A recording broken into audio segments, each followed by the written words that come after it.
Whether or not people accept or agree with the conclusions in the report, or despite its findings, or reinterpret the documents, the report was independent and complete based on the available evidence and witnesses.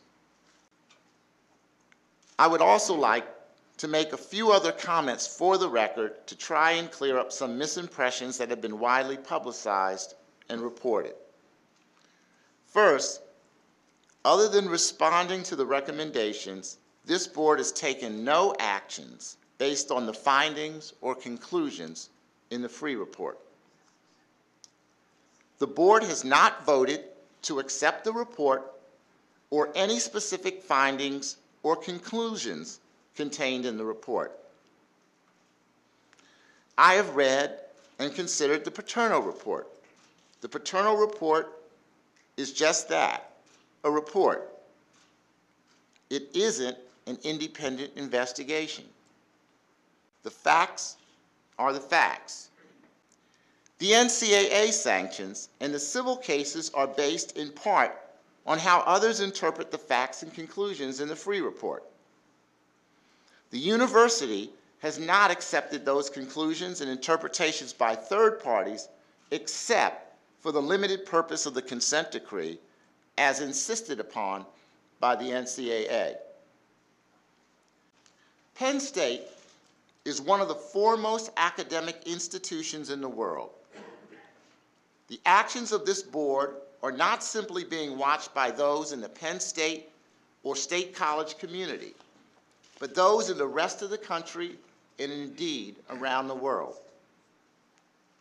It is crystal clear that we as a board cannot and should not reinvestigate the Freeh investigation.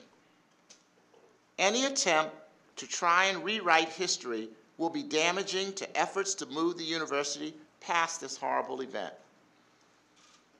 It will also speak volumes to Penn State's commitment to taking accountability for any harm that occurred to children on its campus.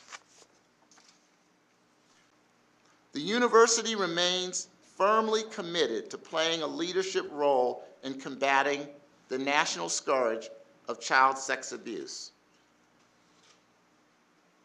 This has been a painful process for all of us in the Penn State community.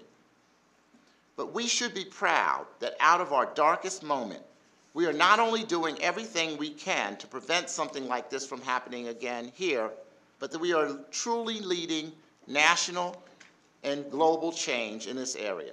I think it's fair to say that the Paterno report may be of use to people who are interested in focusing on the particular role of Coach Paterno, and I want to say Coach Paterno lived an exemplary life, and this is not, from my standpoint, something that was intended to judge Joe Paterno when we put this report together.